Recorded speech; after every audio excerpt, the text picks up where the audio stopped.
Now, the Three Martini Lunch with Greg Columbus and Jim Garrity.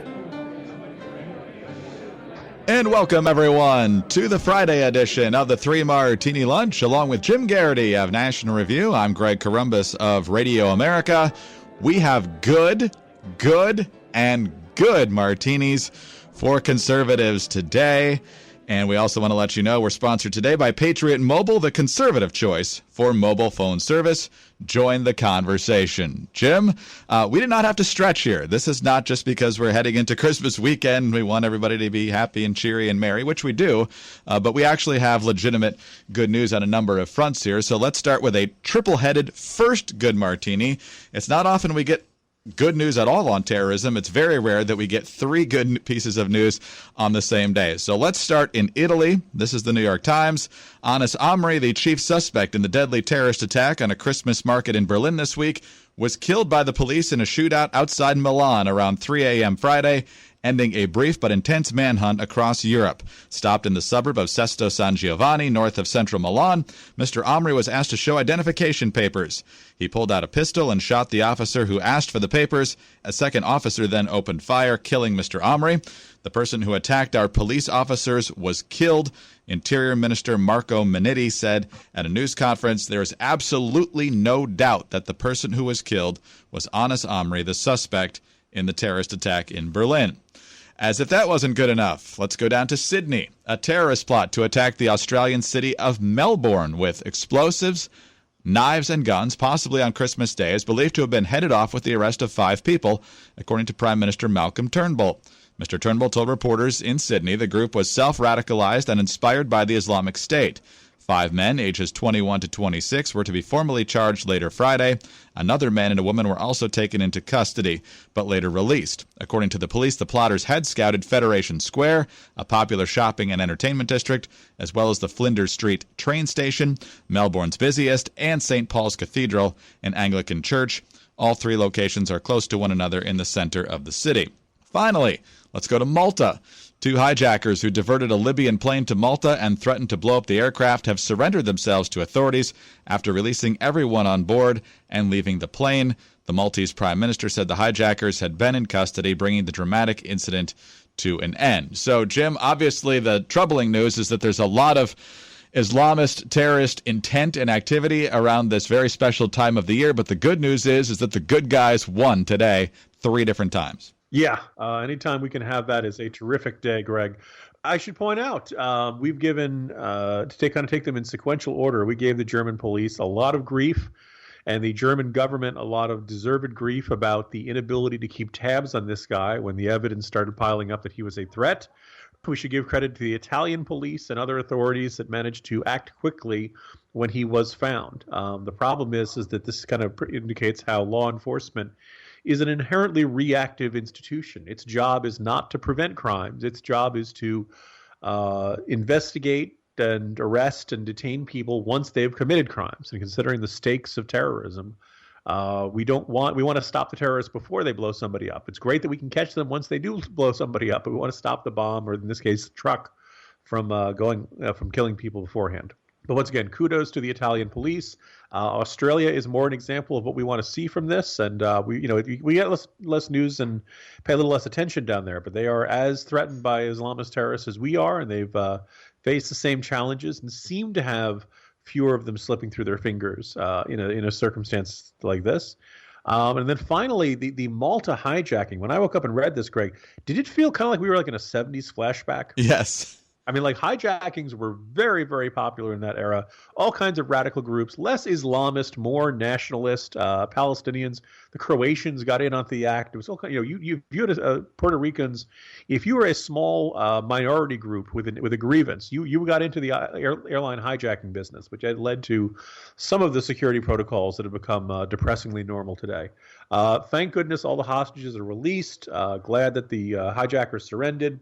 Back in the 70s, one of the things that happened with these hijackings was efforts to get asylum, and that may be one of the motives here. So anyway, glad that it's turned out well, and right before the holidays, we get a couple happy endings that we haven't been getting a lot of lately. So we're thankful when that happens. Jim, I think it's safe to say that today is the most positive day of fighting terrorism around Christmas since, well... Happy trails, Hans. Since John McClane saved Nakatomi Plaza. But actually, you have this depressing feeling, Greg, that like a couple generations from now, people will act like Christmas Day 1988 was the time. Like it'll go from myth to legend to people who genuinely believe there was this little known New York policeman who stopped an international team of terrorists trying to rob money out of the vault in Nakatomi Plaza. Exactly. What's still little known is that he did it again on Christmas a couple of years later in the Washington at area. Dulles Airport, yes, with Senator Fred Thompson. Yes. All right, let's move on to launch Thompson's political career. Was he handled that situation so well? Exactly. Yeah, if you can handle that crisis, people are going to trust you to handle other important projects as well. Good point. All right, let's move on to our second good martini now, and more Democratic infighting / public analysis, which other Democrats probably don't like very much. This one's a two-headed good martini. Joe Biden speaking with the Los Angeles Times and saying that one of the reasons Hillary Clinton lost the presidential election was because she never figured out why she was running for the nation's highest office. Quote, "I don't think she ever really figured it out. And by the way, I think it was really hard for her to decide to run." As evidence, the vice president pointed to similar concerns raised privately by Clinton allies and hacked emails that were published by WikiLeaks in the midst of the campaign. But he said it was unfair to solely blame Clinton for her loss. He said Clinton saw a noble purpose in her campaign, feeling an obligation to help pave the way for women in politics, just as President Obama did for black people. She thought she had no choice to run. But again, he says she never figured out why she was running. Later, it says Biden said he had a sneaking feeling that Donald Trump could pull off a victory by the way he energized crowds in white working-class areas like near Biden's birthplace of Scranton, Pennsylvania. Quote, "Son of a gun, we may lose this election," Biden recalled thinking. "They're all the people I grew up with. They're their kids, and they're not racist, they're not sexist, but we didn't talk to them."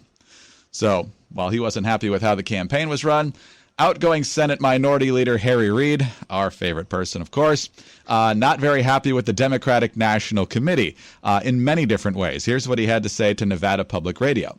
I believe one of the failures of the Democratic Party has been the DNC, the Democratic National Committee, has been worthless. They do nothing to help state parties. That should be the main goal they have. And so I would hope that they will choose a chair of the Democratic Party who is a full-time person, not someone like we had with the congressman from Florida, who was a full-time congressman and a part-time chair of the DNC. Like that congresswoman from Florida. He can't even say the name Debbie Wasserman Schultz unless it just slipped his mind. So you got the outgoing Democratic Senate leader calling his own party worthless. You've got Joe Biden saying that the party's nominee had no idea why she was running other than to fill some sort of demographic obligation. So, Jim, the finger pointing continues, and it's delicious. It is, Greg. I'm kind of curious. Have you noticed this trend in commentary from our friends on the left since Election Day that before Election Day, it was Hillary Clinton is the most prepared woman on earth to be president of the United States. There's no issues of health or physical or mental. She is at the top of her game. She knows exactly what she needs to do. She has the best team around her. She is ready. And then since Election Day, it's like, well, look, what do you expect her to do? They didn't know what they were doing. She was confused. She did the best she could, but we shouldn't have had that expectations. That thing was always held together with spit and baling wire. What? It's this bizarre. So, I remember some of this in 2004 too. That everybody who said, Kerry was this great closer, and he was exactly after we're like, look, he was a really weak candidate. Whoa, George Stephanopoulos, you were not telling us that right before Election Day. It is a convenient explanation of that. The comments from Biden, I suppose it's possible he really did think this all along. It's obviously he was keeping that very close to the vest. If your candidate is nominating somebody who is particularly weak or bad or flawed, does it do the party any good to keep it to yourself?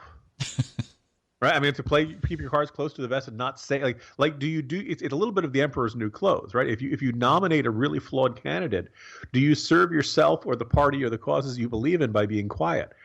I'm going to argue no, and I think my assessment of Trump throughout the primary and throughout the general election is pretty clear on that. You call him as you see him and let the chips fall where they may, but I'm sure that Biden and lots of other Democrats felt the need to do this. Look, if Debbie Wasserman Schultz was so abysmal as DNC chair, and let's face it, the record of the DNC of the last couple of years might, but for once, Harry Reid might have a strong case here. Does it do the Democrats good to pretend she's doing a good job? Like, could Harry Reid have brought this up to President Obama? Or if he had problems with Debbie Wasserman Schultz, could he have communicated them to her directly during that time? Some of this is a little bit of convenient rewriting of history, but nonetheless, watching them all fight amongst themselves is it's delightful, delicious, and just gives us that warm, fuzzy feeling right around the holidays, doesn't it, Greg? It does, and especially in public. It'd be fun, fun enough if it was happening behind closed doors, but they're doing it for all of us to see.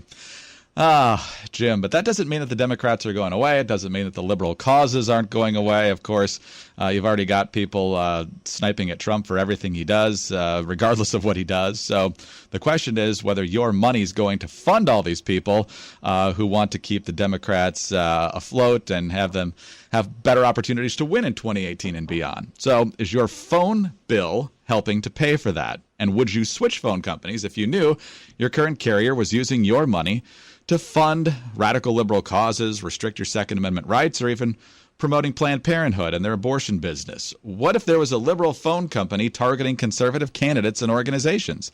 Would you want to switch to a conservative phone company to help fight against their liberal agenda? Well, the fact is your current phone carrier may be using your money to undermine your conservative beliefs. And there is a radical liberal phone company already spending tens of millions of dollars trying to defeat conservative leaders and fight for liberal social change. Well, Patriot Mobile is deciding to take action. Patriot Mobile offers nationwide talk and text and high-speed data at competitive prices and donates up to 5% of your monthly bill to the conservative organization of your choice.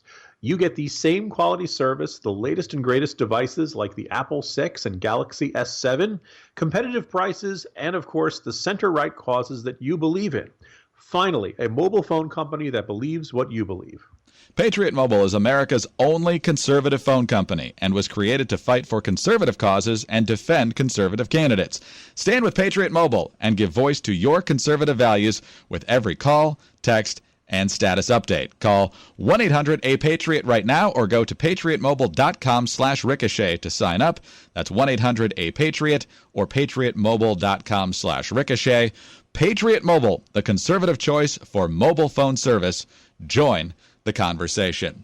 And while I'm thinking of it, Jim, before we get sued, we should point out that the clip from Die Hard was from 20th Century Fox, courtesy Good to know. 1988. So, if we haven't done enough for sales of the Die Hard trilogy set, because there are only three Die Hard movies, right? That is correct. Actually, is that a letter from the 20th Century Fox lawyers saying, actually, there were two more, whether you want to acknowledge them or not?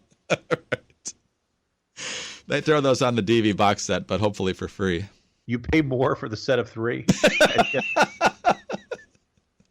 But anyway, I have not had the chance to do this. I wanted to get you, Greg, the box set that comes with the model Nakatomi Tower. Oh. I don't know if the top blows up at the if you put in like baking powder and vinegar, but nonetheless, I was thinking of you, Greg, and I don't think any other gift symbolizes the spirit of the season. Oh, no, not at all. And hopefully there's little add-ons you can get, like most toy sets, like Al Powell's police car and Dwayne T. Robinson action figures, and also more of an inaction figure. Excellent point. Oh, man. All right, on to our final good martini now, and back to serious news, but good news. Egypt has delayed a UN vote on a resolution condemning Israeli settlements in occupied territory after Israel asked President-elect Donald Trump to intervene. Israel contacted the U.S. President-elect's transition team after learning that the Obama administration might abstain in a Security Council vote. The move would have allowed the motion to pass had the Obama administration abstained. Egyptian President Abdel Fattah al-Sisi discussed the issue in a phone call with Mr. Trump. In a statement, it said the two men had agreed on the importance of giving a chance for the new American administration to deal in a comprehensive way with the different aspects of the Palestinian issue, unquote. The resolution submitted by Egypt called for Israel to stop settlement activity in the West Bank and East Jerusalem, which it said breached international law. It was to have been put to a vote on Thursday, but Egypt withdrew it hours before the meeting was due to start. The Obama administration has long made clear its opposition to Israeli settlement building, and there had been speculation that in its final month, Obama might have allowed a resolution against settlements to pass at the UN and not exercise the veto that the U.S. historically has done against resolutions condemning Israel. So, Jim, once again, Trump accomplishing some things while he's still a private citizen here, and it's a good sign that he's on Israel's side here, and it's also a little bit troubling that Obama was ready to slip one in here once the voters had already had their say. Greg, are we seeing the emergence of a president-elect's veto? Right. I mean, it's not in the Constitution, but when you have a changeover of power from a president of one party and philosophy to another with a very different one, it is kind of odd to see the outgoing president. Okay, we're going to do X, Y, and Z, and the incoming president say, nope, not doing that. As we've seen with a couple of these things, this effort to bar certain waters from oil and natural gas exploration and things like that. Look, guys, you can try doing it, but somebody else takes over at noon on January 20th, and all you're doing is just giving me a longer list of things to undo and change and replace and reverse. So I myself would not bother doing things like this. Obviously, I have a different philosophy than the attitude of the Obama administration. Kudos to Donald Trump to saying, no, you know what, guys, this is not going to represent the U.S. government's position going forward, and I would strongly discourage the administration and people from going forward with this. It does seem like if the absolute apex of juvenile and immature responses to defeats came from the Clinton White House stealing all the W keys from the keyboards back in 2001, I think this is a more substantive one, but I think it's at the same heart of this philosophy of, the government's going to change, but we're in here till January 20th, so we're going to do what we want and not care. There's supposed to be a transition here, guys, and that does not include gumming up the works for the people who will come in and replace you in a couple of weeks. Yeah, this is the presidential equivalent of leaving flaming bags of dog poop on the porches of people he doesn't like, and then letting somebody else come around and clean them up later. This is very immature on the part of the Obama administration. Perfect metaphor, Greg. Not necessarily the metaphor I wanted to head into Christmas with, but there it is nonetheless. Jim, Merry Christmas to you and your family, and we'll talk to you again on Monday. See you Monday, Greg. Jim Garrity of National Review. I'm Greg Columbus of Radio America. Thanks very much for being with us today. Merry Christmas to all, and reminder to visit our friends at Patriot Mobile. Patriot Mobile, the conservative choice for mobile phone service, patriotmobile.com/ricochet. Again, Merry Christmas, and tune in on Monday when Jim and I begin our 6-part series handing out the prestigious 3 Martini Lunch Awards for 2016.